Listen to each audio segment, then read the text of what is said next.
지만 9시까지 할 겁니다. 아까 말씀 못 들으셨나요? 그렇죠? 몰랐어요? 네, 지금 아세요?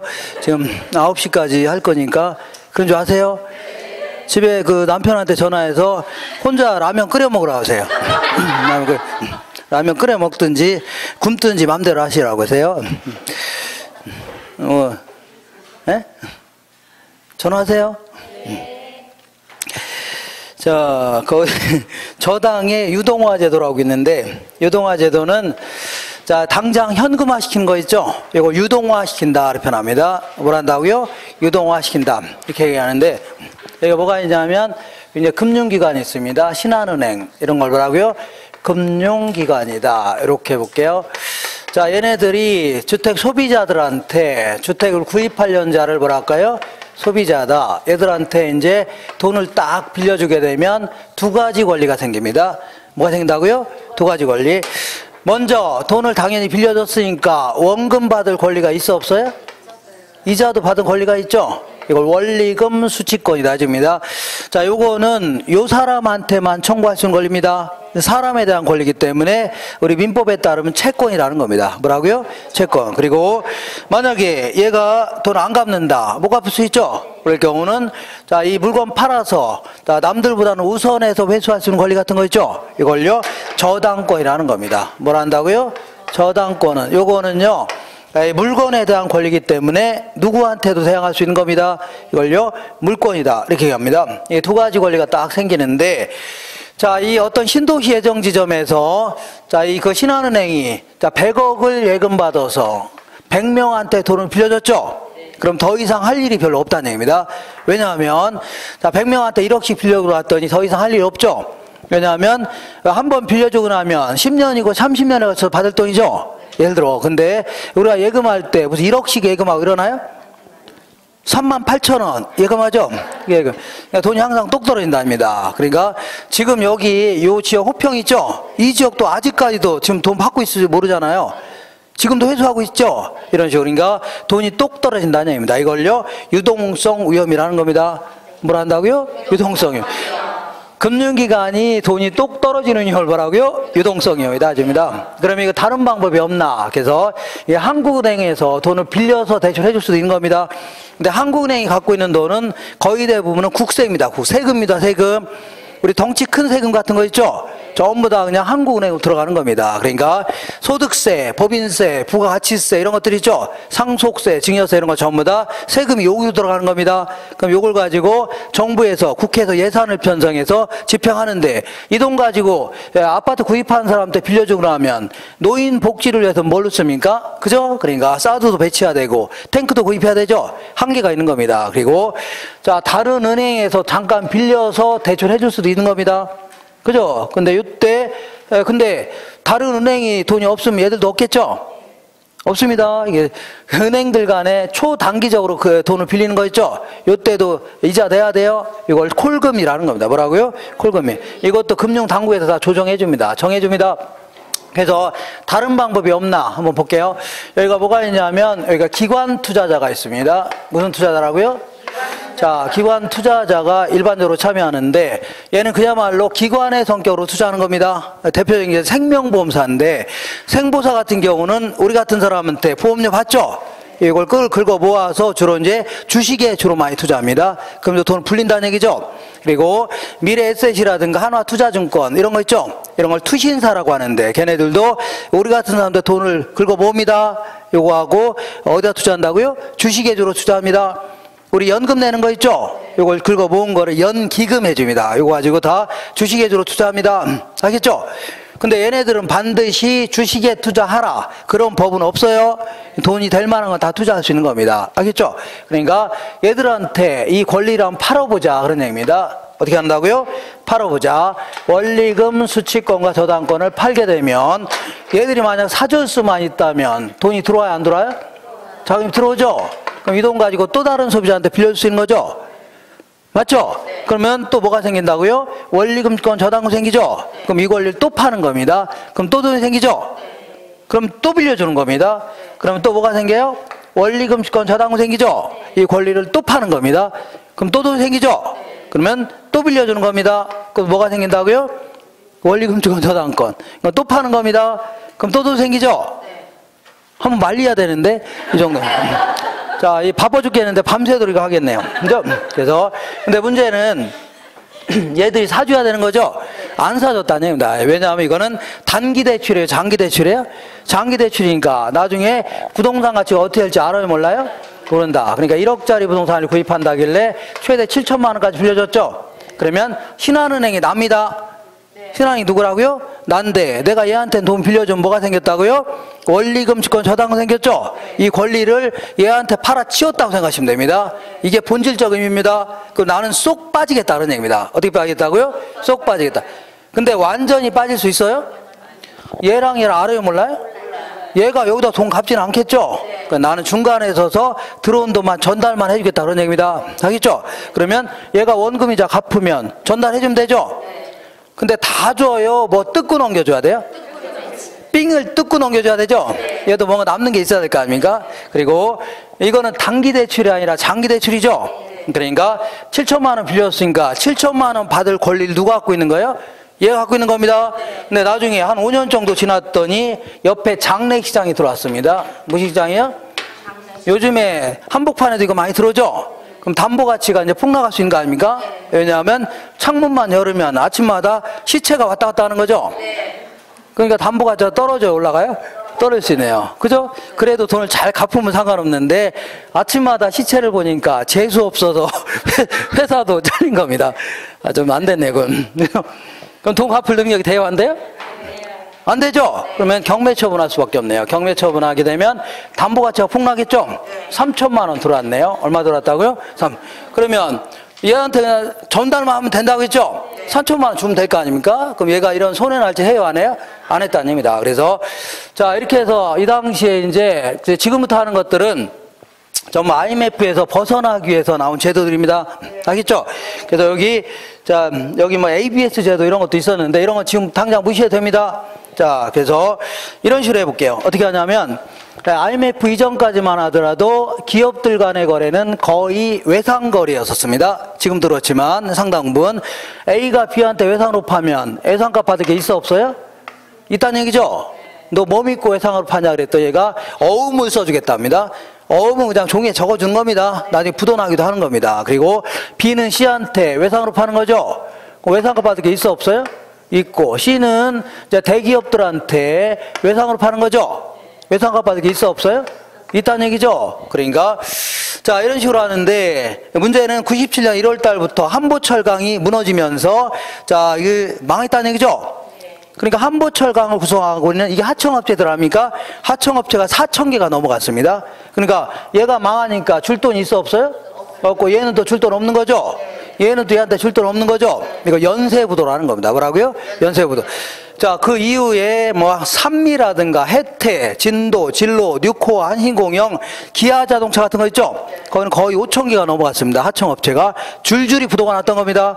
아시죠? 그래서 자, 결국은 그리고 또 얘네들은 은행에서 돈 빌려서 생산활동하는 거죠. 근데 얘들 회수를 못하니까 은행 돈을 갚을 수 있어 없어요?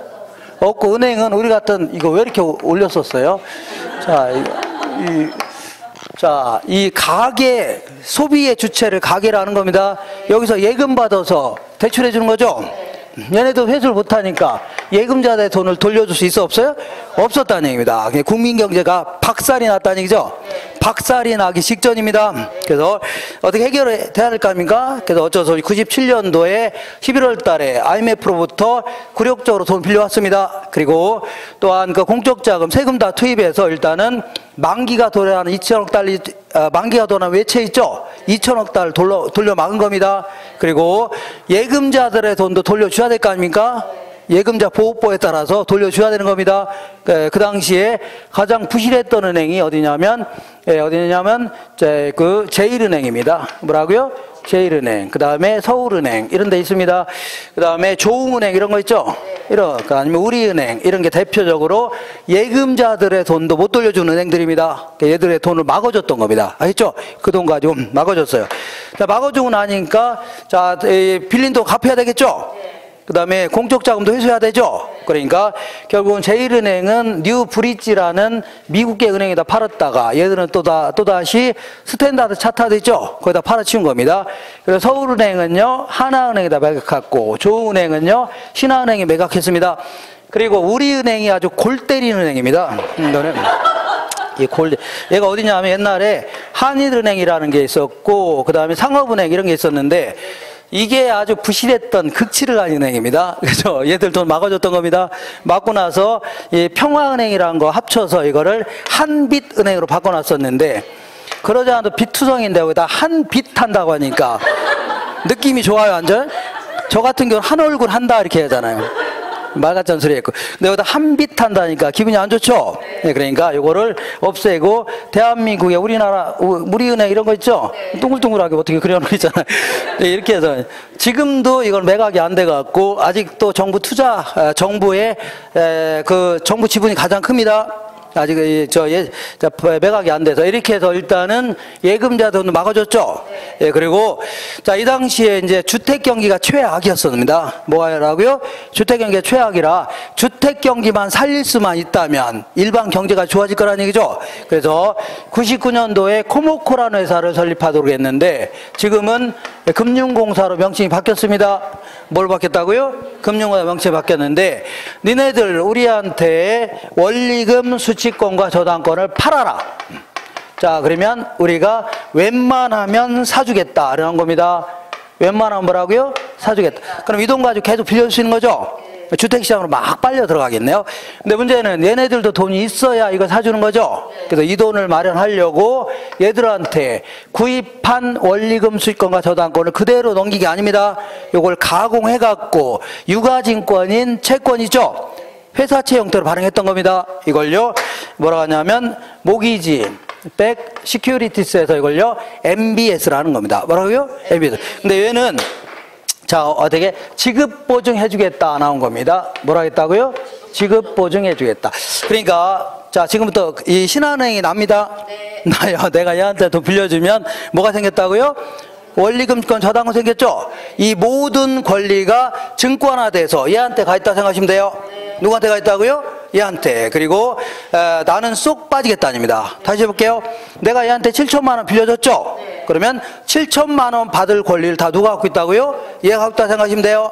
알겠죠? 네. 그러면 그리고 난 쏙 빠지겠다는 얘기입니다. 근데 문제는 내가 완전히 빠질 수 있나요? 얘는 알아요, 몰라요? 모르는데 어떻게 빠집니까? 난 중간에 서서 들어온 돈만 전담만 해주겠다는 얘기입니다. 얘가 원금이자 갚으면 넘겨주면 되죠? 다 넘겨줘요? 삥을 뜯고 넘겨줘요? 삥을 뜯고 넘겨줘야 됩니다. 그죠? 얘네들도 삥 뜯고 넘겨주면 돼요? 그러니까 MBS 발행금리가 얘보다 높아야 돼요. 중간에 빼쓰는 돈 있어야 돼요? 아, 그렇게 하시면 돼요. 아, 제 담보대출 금리가 뭐보다 높아야 한다고요? MBS의 발행금리가 높아야 됩니다. 그래야지 중간에 뺏은 돈 있겠죠? 그리고 이번에는 경매 처분했더니 3천만 원 들어왔죠? 그럼 삥 뜯고 넘겨줬죠? 넘겨주려고 했더니 뭐라 하겠다고요? 지급보증해준다고 했죠? 그러니까 3천만 원 들어왔지만 얘한테 얼마 줘야 돼요? 7천만 원 다 줘야 됩니다. 알겠죠? 그럼 얘들이 손해할 게 있어 없어요? 없다는 얘기입니다. 이거 사주기 시작했다는 얘기죠. 자, 그래서 결국은 자, 기관 투자자들이 갖고 있는 돈이 주택시장으로 빨려 들어가면서 대한민국이 IMF에서 벗어나는 데 있죠. 가장 큰 1조로 했던 제도가 이 제도입니다. 알겠죠? 그래서 지금부터 애초에 돈을 빌려주는 시장을요 1차 저당 시장 해줍니다. 저당채권 유통되는 시장을요 2차 저당 시장 하는 겁니다. 알겠죠? 그리고 아까도 얘기했지만 얘가 담보대출금리가 7%다. 그러면 얘는 자, 이자 받으면 그대로 넘겨줘요? 삥을 뜯고 넘겨요?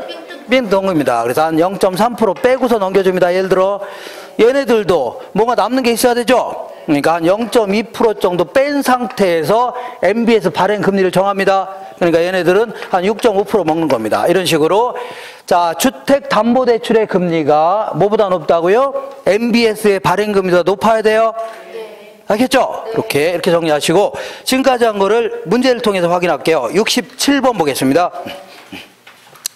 다음은 부동산 금융에 있어서 저당시장의 구조 및 저당의 유동화에 관한 설명이다. 틀린 항목수는 1차 저당시장이란 저당대부를 원하는 수요자와 저당대부를 제공하는 금융기관으로 이루어진 시장 있죠? 요걸 얘기하면 2번 볼게요.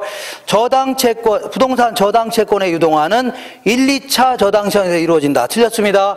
2차 저당시장에서 이루어지는 겁니다. 뭐라고요? 2차 저당시장. 세 번째 볼게요. 저당에 유동화는 대출자인 금융기관들이 많은 재원으로 일부 수요자에게, 거꾸로 해줘야 돼요. 적은 재원으로 많은 수요자들에게, 이렇게 해줘야 돼요. 적은 재원으로 많은 수요자들에게 자금을 제공하여 부동산 시장의 활성화에 기여했다는 얘기죠.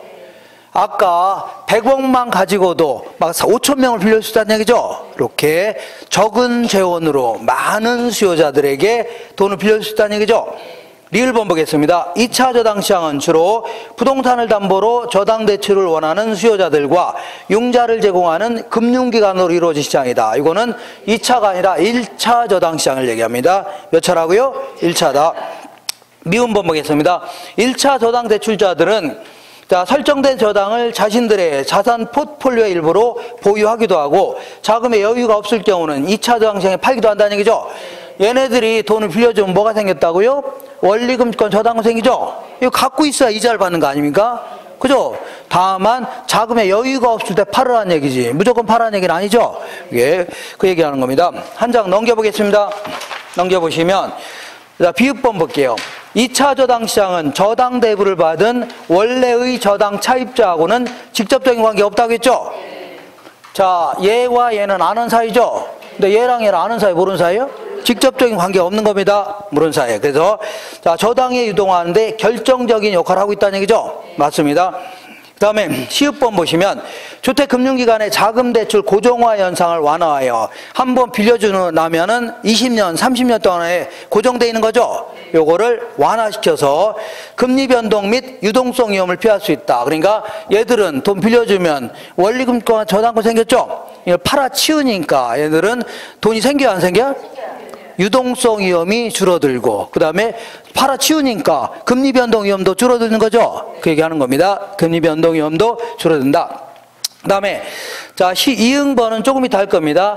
MBB는 만기 전 변제 위험을 줄이고자 고안됐다는 얘기죠. 그래서 저당 담보증권의 매수자가 발행자의 만기 전 변제에 대하여 방어하는 콜 방어가 인정된다. 잠시 할 겁니다. 그 다음에 지읒번 볼게요. 저당 채권에 유동하는 투자자에게 자산 포트폴리오의 구성을 다양하게 한다. 얘들은 그동안 뭐 주식이라든가 일반 채권에 주로 구입했는데 아주 괜찮은 거 상품 있죠? 지급보증도 해준 돈은 괜찮은 상품이 출연했죠? 그러니까 다양한 포트폴리오 구성할 수 있는 겁니다. 포트폴리오. 그 다음에 일반적으로 주택대출금리는 2차 저당시장의 금융상품보다 금리가 높은 편이다. 맞아요? 틀려요? 자, 뭐 틀려요? 자, 주택대출금리가 자, 요 MBS의 발행금리보다 높다고 했죠? 높아야 운영이 되는 겁니다. 높지 않으면 운영이 될 수가 없는 겁니다. 이렇게 하시면 돼요. 자, 그래서 자, 그러면 우리나라에서는 어떻게 하냐면 자, 순서는 바뀝니다. 결과는 똑같습니다. 결과는 똑같은데 순서는 바뀝니다. 그러니까 금융기관은 하는 일이 뭐예요, 얘네들은? 결국은 나중에 팔아치운 다음에 들어온 돈에서 삑만 뜯고 넘겨주면 되는 거죠? 얘들이 이거 하는 일 아닙니까? 그죠? 그러니까 결과는 똑같습니다. 그래서 우리나라에서는 이렇게 합니다. 금융공사가 먼저 가지고 있는 돈을 시중은행한테 돈을 줍니다. 그러면서 대출을 의뢰합니다. 뭐를 의뢰한다고요? 대출을 의뢰한다. 그러면 이 돈 가지고 돈 빌려줄 수 있는 거죠? 요거를 주택금융공사 공급 보금자리론 해줍니다. 뭔 론이라고요? 보금자리론이다.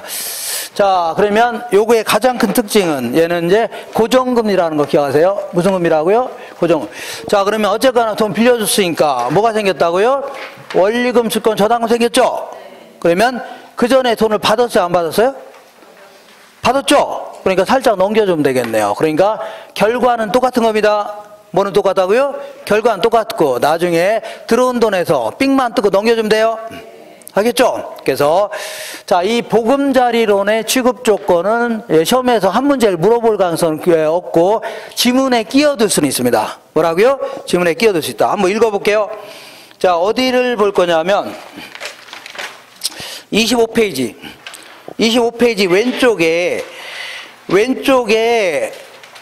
맨 왼쪽에 테마 4라고 돼 있어, 안 돼 있어요? 네, 거기 저당의 유동화제도 있죠? 그 바로 밑에 있는 박스가 바로 보금자리론입니다. 뭐라 한다고요? 보금자리. 얘는 대출 만기는 6억을 초과하는 주택은 제외됩니다. 그 만기가 최소 10년에서 최대 얼마라고요? 30년까지입니다. 그리고 대부 비율은 최대 얼마까지라고요? 70%이고, 자, 대출 최대 금액은 얼마까지라고요? 3억까지입니다. 그리고 요거는 고정금이라는 거 기억하세요? 무슨 금이라고요? 고정금이. 그리고 요거는 매월 원리금 균등, 매월 원금 균등, 매월 체증식 있죠? 요 세 가지 중에 선택이 가능합니다. 옵션입니다. 그리고 요건 다만 체증식은 처음에는 조금 갚고 나중에 많이 갚는 거죠. 근데 연세가 많이 드신 분들은 나중에 갖기 힘들어질 거 아닙니까? 그러니까 40세가 안 돼야 됩니다. 몇 세 안 되라고요? 40세. 그러니까 여기 있는 분들은 다 되는데 나만 안 되네요. 나만. 그래서 그 다음에 조기상환 수수료는, 자, 요거는 3년 이내 조기상환 할 때 있죠? 수수료 부과합니다. 그리고 거치기간은 예전에는 1년 있었는데 지금 없습니다. 얘네들은 빌리자마자 다음 달부터 원금도 갚아야 돼요. 빌리자마자 뭐도 가세요? 원금도 갚아야 됩니다. 알겠죠? 자, 그러면 이번에는 이런 얘기 해볼게요. 어떤 얘기냐면, 그러면 이 금융기관이 얘들이 하는 일이 뭐예요? 하는 일은 얘네들 일 대신만 해주는 거죠? 그리고 나중에 들어온 돈에 삥만 뜯을 거 아닙니까? 얘들이 하는 일이 뭐예요? 그럼 삥 뜯는 일이죠? 삥 뜯어보셨나요? 자, 그러니까 얘들이 하는 일은 얘들 일만 대신해 주는 겁니다. 그러니까 얘네들은 얘들의 시다발입니다. 뭐다발이야? 시다발. 왜 지들이 직접 안 빌려주냐면, 지네들은 전국에 지점망이 있어 없어요? 없으면 은행망을 활용하겠다입니다. 그러니까 이 구조 자체가 어떻게 되어 있다고요? 이렇게 되어 있는 겁니다. 구조 자체가 주택 소비자, 그 다음에 뭐라고요? MBS의 발행자. 맞죠? 발행자의 역할을 누가 대신해줘요? 은행이 대신해주는 겁니다. 그 다음에 뭘로 되어 있다고요? 투자자, 이렇게 되는 겁니다. 알겠죠? 그러니까 구조 자체가 어떻게 되어 있다고요? 이렇게 되어 있는 겁니다. 자, 그러니까 은행은 어디가 있어요? 얘들이 대신만 해주는 겁니다.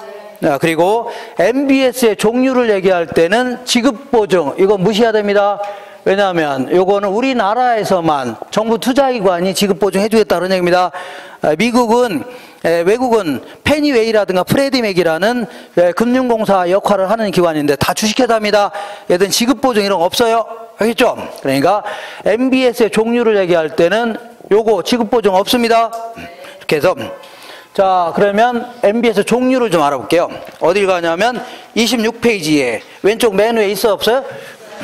MBS 종류는 크게 이제 세 가지가 있습니다. 좀 까탈스러우니까 이렇게.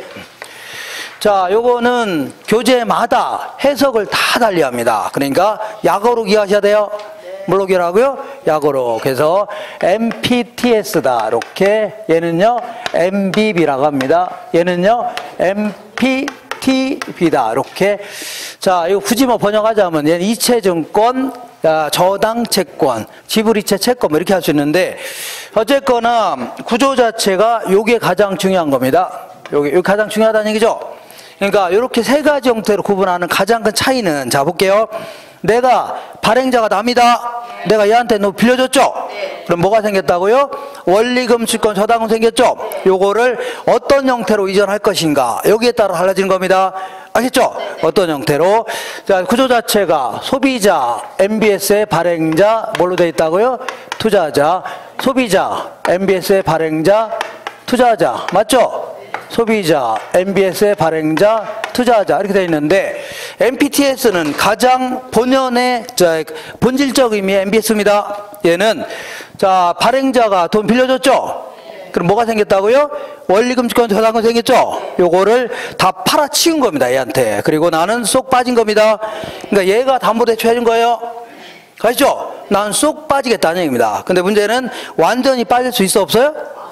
없고, 자, 얘가 얘한테 갚을 수는 없는 거죠? 그러니까 들어온 돈을 어떻게 하겠다고요? 그대로 전달만 해주겠다는 얘기입니다. 근데 그대로 전달해줘요? 삥을 뜯고 넘겨줘요? 오늘 삥 무진장만 뜯네요.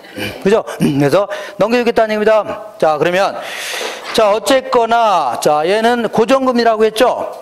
20년 동안 빌려주기로 했는데, 고정금리로 해서 7%로 빌려줬다고 쳐볼게요. 몇 프로라고요? 7. 근데 한 3년 정도 지났더니 시장 평균 고정금리가 5% 하락할 수 있죠? 그죠? 그러면 돈 빌려간 자 입장에서는 다른 은행에서 빌려서 갚으려고 하겠죠? 조기 상환하려고 할 겁니다. 알겠죠? 그럼 얘는 그대로 넘겨주면 되는 거죠? 자. 얘는 원리금 수취권과 저당권을 완전히 누구한테 팔아치운 거예요? 투자한테 팔아치운 겁니다. 그러면 얘가 조기 상환했죠? 그럼 원리금 수취권이라는 게 뭐예요? 이 사람한테 돈 받을 권리를 얘가 갖고 있는 거죠? 그대로 넘겨만 주면 되는 겁니다.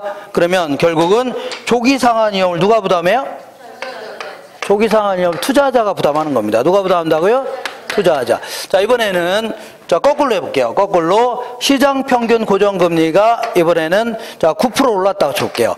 이번에는 발행자 입장에서 볼게요. 발행자 입장에서 어떻게 하다 보니까 7% 빌려줬죠? 근데 이걸 다른 사람한테 빌려주면 얼마라고요? 9%의 높은 이자를 빌릴 수 있는 거죠? 근데 7%만 받고 있으니까 발행자는 열이 받아야 안 받아요? 받을 게 하나도 없습니다. 왜냐하면 9%를 받을 수 있음에도 불구하고 7% 받았죠? 그러면 그대로 넘겨만 주면 된다겠죠? 그러니까 이거를 아까 이자율 위험이다. 이거 다 누가 부담한다고요? 투자자가 부담하는 겁니다. 자, 이번에는 5년 정도 지났더니 자, 이 장래시장이 들어오면서 회사도 그만두게 됐다는 얘기죠? 그러면 경매처분에 들어갔네요. 회사 돈을 못 갚으니까. 그래서 자, 7천만 원 받을 권리를 누가 갖고 있다고요? 아, 야, 갖고 있다고 했잖아요. 다 넘겨버리니까. 근데 경매처분에 든 3천만 원 들어왔죠? 그러면 그대로 넘겨주면 되겠네요. 삥 뜯고. 그죠? 넘겨줬죠? 저당권이 뭐야? 물건 팔아서 회수하시는 권리 아닙니까? 이걸 얘가 갖고 있는 거죠? 그러니까 얘가 바로 채무 불이행 위험을 다 부담하는 겁니다. 누가 부담한다고요? 채무 불이행도 다 누가 부담한다고요? 투자자가 부담하는 그런 겁니다. 그러다 보니까 투자자가 위험을 몽창 다 부담하는 거죠? 거의 안 팔렸습니다. 그래서 자, 한번 이런 식으로 해보자. 어떻게 하냐면 자, 요번에 담보대출과 관련된 모든 권리는 누가 갖고 있다고요? 발행자가 갖고 있는 겁니다. 갖고 있으면서 어차피 소비자한테 받을 돈 있어 없어요? 빌려준 돈 있죠? 받을 돈 있는 거 아닙니까? 그걸 기초로 해서 새로운 회사채를 발행했다 생각하시면 돼요. 새로운 뭐라고요? 자신의 신용으로 새롭게 발행했다 생각하시면 돼요. 관련된 저당 담보 관련된 모든 걸 넘긴 게 아닙니다. 담보대출과 관련된 모든 권리 누가 갖고 있다고요? 발행자 그대로 갖고 있으면서 어차피 받을 돈을 근거로 해서 새로운 회사채를 발행한 거예요. 이렇게. 그래서 새로운 회사채 내에는 투자자는 콜 방어권을 행사할 수 있습니다. 콜 방어권이 뭐냐면 조기 상환을 거부할 수 있다는 얘기죠. 이걸 콜 방어권이라는 겁니다. 조기 상환 들어오면 싫다고 할 수 있다는 얘기죠. 자, 그러면 볼게요. 얘가 이제 금리가 내려가니까 조기 상환했죠. 그러니까 넘겨주려고 했더니 얘가 뭐라고요? 노후할 수 있다는 얘기죠. 그러면 얘가 조기 상환된 받은 상태에서 약속대로 30년 동안 계속 원금이자 줘야 됩니다. 그러니까 결국은 조기 상환 위험이라든가 이자율 위험 다 누가 부담한다고요? 발행자가 부담하는 겁니다. 누가 부담한다고요? 발행자.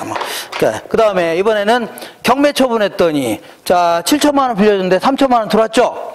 그래서 넘겨주려고 했더니 얘가 한다는 얘기가 야, 이 사람아, 담보대출은 네가 해준 거고 나는 원래대로 7천을 다 달라고 요구할 수 있다는 얘기죠. 그래, 얘는 3천 들어왔지만 얘한테 얼마 줘야 돼요? 7천 다 줘야 됩니다. 지금 나 혼자 떠드는 거 아니겠죠? 그래서 자, 이걸 채무 불이행 위험이라는 겁니다. 이걸 누가 부담해요? 발행자가. 자, 발행자 다 부담하는 겁니다. 알겠죠? 그래서 그러면 얘는 이게 7천만 원 받을 돈이죠? 요거를 전액을 다 발행했다가는 나중에 못 줄 돈 생기죠? 왜냐면 3천만 들어와도 얘는 7천 다 줘야 되죠? 그러니까 전액을 다 발행하면 돼요? 안 돼요? 안 됩니다. 그래서 MBB 같은 경우는 자, 이게 소비자한테 받을 돈 이만큼이라면 이만큼 남겨놓고 발행해야 됩니다. 알겠죠? 이거를 초과 담보로 하는 겁니다. 무슨 담보라고요? 초과 담보. 문 얘기하겠나요? 근데 얘 같은 경우는 초과 담보가 있을 필요가 없습니다. 얘는 그대로 1,000원 들어왔으면 1,000원 주면 되죠? 100원 들어왔으면 100원 주면 되죠? 초과 담보가 있을 필요 있어 없어요? 없습니다. 알겠죠? 이렇게. 자, 그러다 보니까 이번에는 발행자가 모든 위험을 다 부담한다는 얘기죠. 네, 그래서 자, 위험을 좀 나눠 가질 수 있는 MBS가 필요했다는 얘기죠. 그래서 나온 게 요겁니다. 한번 이런 식으로 해보자. 발행자가 저당권을 갖고 있으면서 투자자한테 원리금 수취권만 넘기는 겁니다. 그러니까 요것만 요 칸만 잘 기억하시면 돼요. 알겠죠? 그래서 항상 자, 원리금 수취권을 갖고 있는 자 있죠? 요 자가 조기상환위험이라든가 이자율 위험을 부담합니다. 알겠죠? 누가 부담한다고요? 투자자가 부담합니다. 그 다음에 채무불이행위험은 항상 누가 부담한다고요? 저당권을 갖고 있는 자 있죠? 고자가 부담하는 겁니다. 그럼 누가 부담한다고요? 발행자가 부담합니다. 그러니까 이거 어차피 채무불이행을 발행자가 부담하기 때문에 얘도 어느 정도의 자 초과담보는 있어야 됩니다. 알겠죠? 초과담보가 필요하다. 이렇게 하시면 됩니다. 알겠죠? 자, 그리고 요거 항상 난 헷갈린다. 그런 경우는 MPT라고 돼 있죠? T. 그러니까 투자자가 다 부담합니다. 얘는 B라고 돼 있죠? 발행자가 부담하는 겁니다. 그리고 얘는 TB라고 했으니까 나눠 가진다는 얘기죠? 이렇게 하시면 돼요. 그리고 이 부동산 학자들이 쓸데없는 소리를 많이 합니다.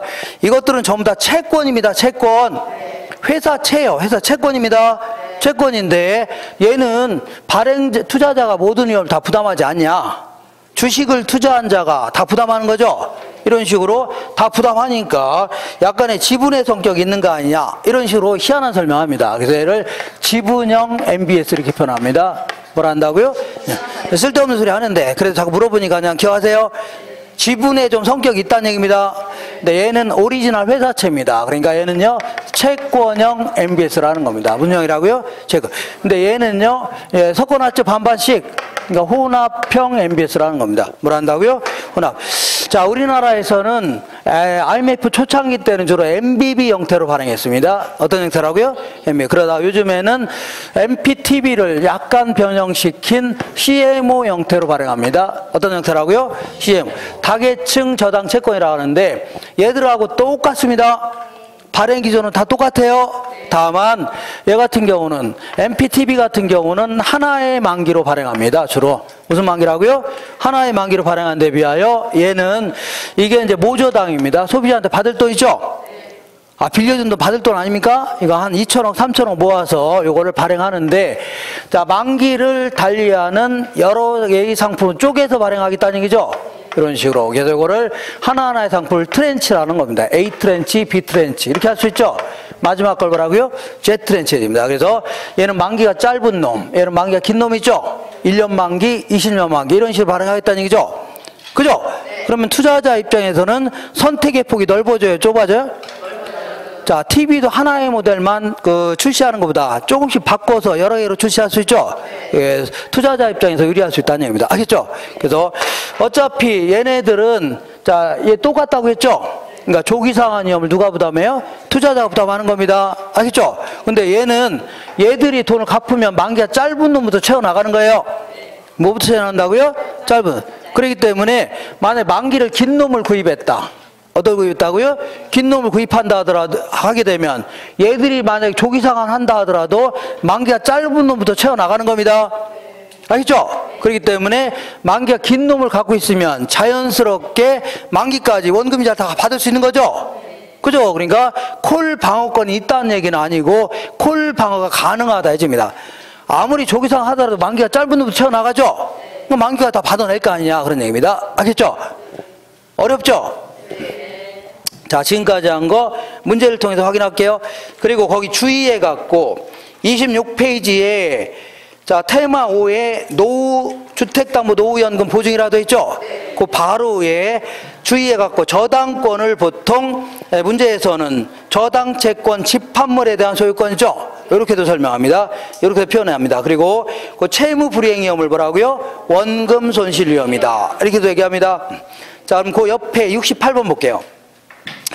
자, 다음 중 저당 담보증권의 종류에 대한 설명으로 옳은 것은 자, MPTS는 발행기관이 주택 저당을 기초로 발행하는 증권으로 발행기관은 저당권을 보유하지만 투자자에게 원리금 수취권을 이전한다. 다 틀렸습니다. 투자자에게 원리금 수취권과 저당권을 이전한다 해줘야 돼요. 원리금 수취권과 뭘 이전한다고요? 저당권을 모조리 이전하는 겁니다. 그래서 자, 해설한 거 다 드릴 테니까 좀 못 써도 상관없습니다. 제가 잘 적어놓은 게 있으니까. 2번 보시면 MPTS는 요걸 얘기하죠. MPTS는 발행기관이 자신의 자산을 매각하는 겁니다. 저당 채권을 팔아치우는 거예요. 그러니까 자신의 재산을 매각하는 것이므로 발행액만큼 자산이 감소하지만 현금이 증가해 자산 크기에는 변화가 없게 되는 겁니다. 즉 주택 저당 총액과 이체증권의 발행이 같아진다는 얘기죠. 초과담보가 있을 필요가 없어요? 없습니다. 그대로 팔아치우는 거 아닙니까? 네, 맞습니다. 그 다음에 3번에 MBB는 발행기관이 원리금 수취권을 보유하지만 저당권은 투자자에게 이전한다. 틀렸네요. 발행기관이 원리금 수취권과 저당권을 보유합니다. 네, 보유한다. 그래서 그 밑에 만기전 변제 위험, 이거 조기상환 위험이라는 겁니다. 조기상환 위험, 그 다음에 원리금 납입 연체 위험, 이걸요 채무 불이행 위험이라는 겁니다. 만기전 변제 위험을요 조기상환 위험, 원리금 납입 연체 위험을요 채무 불이행 위험, 이거 다 누가 부담한다고요? 발행기관이 보유하는 겁니다. 4번 해볼게요. MPTB는 저당 풀을 담보로 발행한 채권이다.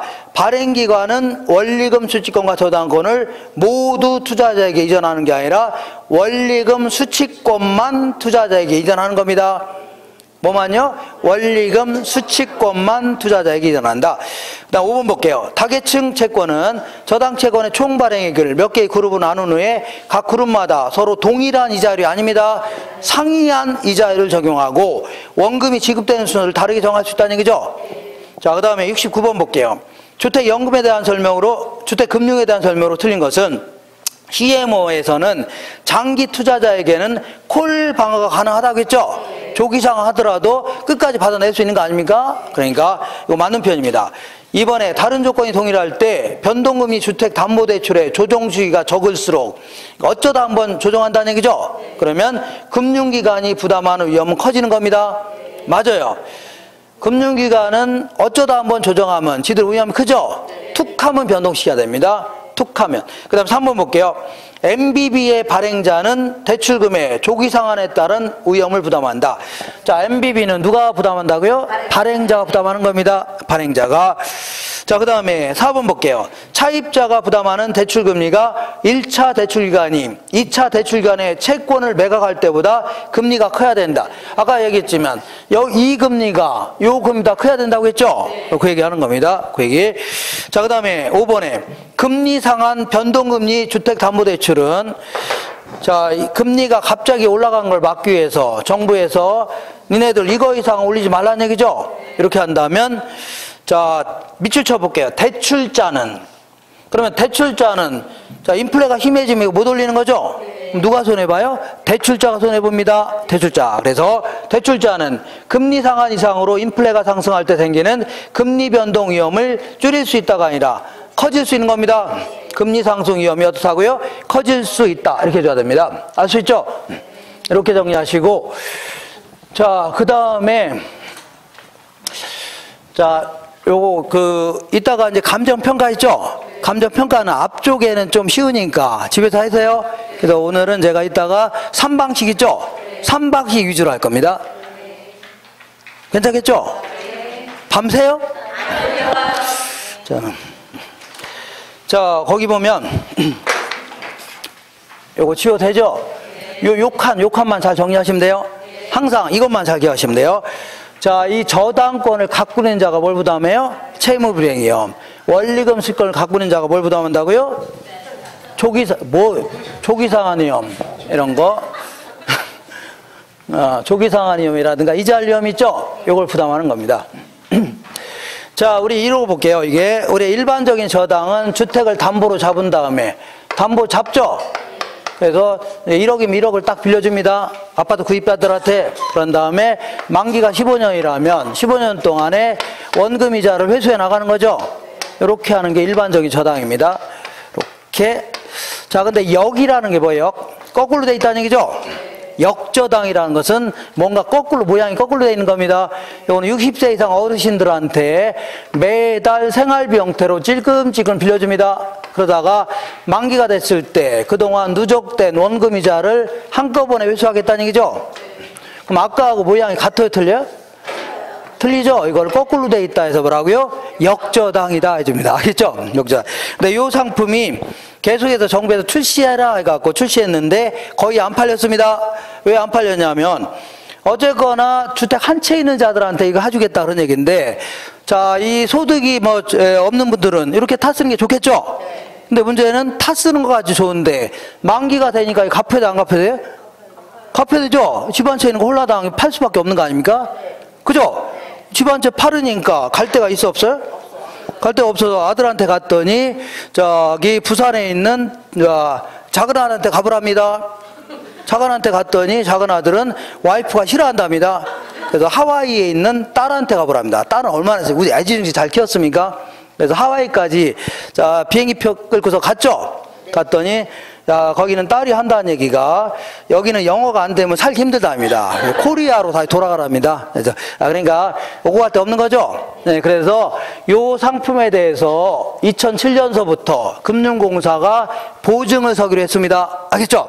네, 보증 조건은 원칙적으로 사망시까지 해라. 언제까지 하라고요?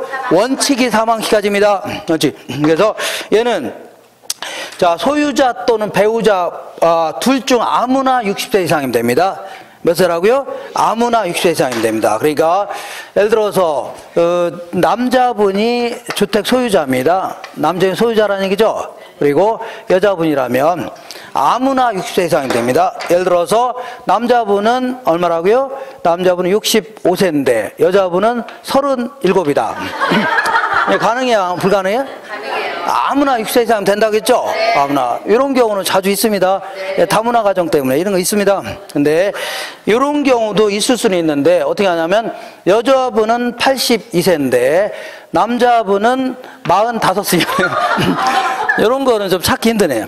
어쨌거나 이것도 가능해요? 불가능해요?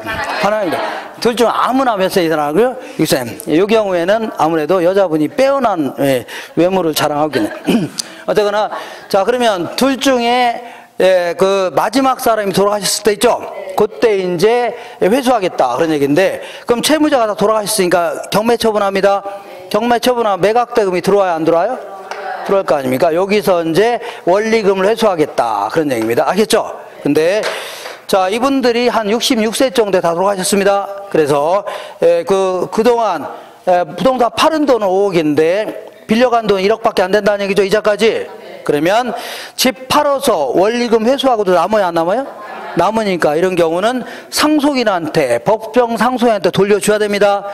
근데 자 매각대금 5억인데 이분들이 무려 97세까지 사신 겁니다. 그래서 무려 그동안 빌려간 원리금액이 85억입니다.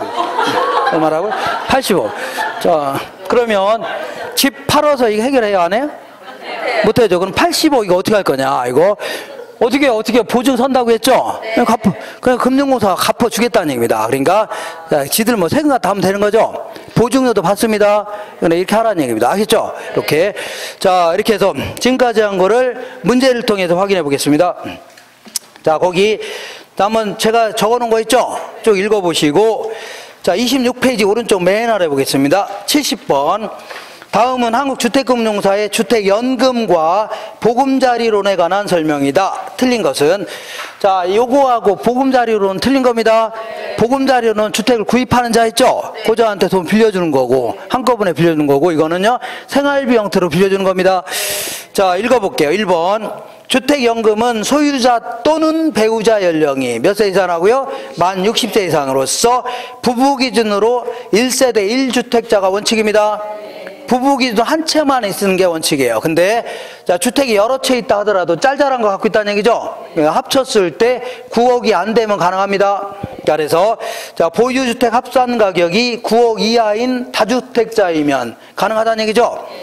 자 2번 볼게요. 보금자리로는 고정금리가 적용되나 주택연금은요 자 변동금리가 적용합니다. 아까 보금자리로는 고정금리를 적용한다고 했죠. 근데 얘는 생활비 형태로 타 쓰다가 한꺼번에 빌려준 것도 아니죠.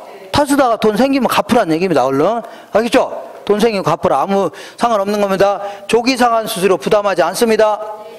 그 다음에 4번 볼게요. 자 4번에 3번 했나요? 자, 주택연금은 중도상환 수수료가 없습니다. 근데 보금자리로는요, 중도상환 수수료 있어요. 3년 내에 상환하면. 알겠죠? 그 다음에 주택연금의 대상주택은 지자체에 신고된 노인복지주택 있죠? 실보주택이라는 겁니다. 이것도 가능합니다. 그리고 옛날에는 상가주택은 안 됐는데 지금은 가능합니다. 다만 상가주택은 수업 끝나고 나가면 아래쪽은 상가로 쓰고 이쪽은 주거용 쓰는 거 있죠? 이걸 얘기하는데 조건은 주거 부분이 2분의 1 이상이어야 됩니다. 얼마 이상하고요? 2분의 1 이상. 자, 그래서 자, 지자체 신고된 노인복지주택 및 상가주택도 포함한다는 얘기죠? 맞습니다. 이건 5번은 주택연금은 이용자가 이미 공무원연금이라든가 군인연금 등 공적연금 수급권이 있는 경우 있죠? 그런 경우에도 주택연금 이용에 제한이 있는 게 아니라 없습니다. 그러니까 공무원연금 받으면서 이것도 따로 받을 수 있는 겁니다. 얘는 담보 자꾸 빌리는 거 아니죠? 그러니까 별도로 얘 따로 받을 수 있는 거예요. 무슨 얘기 하겠나요? 공무원 연금 받으면서 이것도 받을 수 있는 거예요. 이렇게. 자, 그 다음에 6번 보겠습니다. 한국주택금융사보증 주택연금의 종신 지급 방식에서 가입자가 사망할 때까지 지급된 주택연금의 대출 원리금액이 담보주택 가격을 초과하는 경우 있죠? 요거보다 여기 초과하죠? 초과하는 경우에는 초과 지급된 금액은 법정 상속인이 상환해야 된다. 틀렸습니다. 법정 상속인한테 청구할 수 없습니다. 그러니까 보증선다고 했죠. 청구할 수 없다. 그 다음에 요거는 방식이 크게 종신 방식, 그 다음에 확정기간 방식, 대출 상환 방식, 우대 방식 이런 게 있는데 우대 방식은 어떻게 하는 거냐면 부부 기준으로 주택이 한 채만 있어야 됩니다. 몇 채라고요? 한 채만 있어야 되고 주택 가격이 1억 5천이 안 돼야 됩니다. 1억 5천 이하는 조그만 주택이라는 얘기죠. 이런 주택을 갖고 있는 자들은 자 종신 방식으로 지급된 계산된 금액이 매달 100만 원이라면 여기다가 12.7% 있죠. 그러니까 12만 7천 원 더 붙여서 주겠다는 얘기입니다. 알겠죠? 이렇게 한 걸요. 우대 방식이라는 겁니다. 읽어볼게요. 우대 방식은 부부 기준으로 1억 5천 이하의 1주택자에 한하여 종신 방식보다 12.7%를 우대하여 지급하겠다는 얘기죠. 맞아 틀려? 맞는 겁니다. 이렇게. 자, 그리고 그 주택 부동산 투자회사 있죠? 요거는 잠깐 쉬었다 하겠습니다. 자, 정확히 한 9시쯤에 끝낼 거니까 그런 줄 아세요?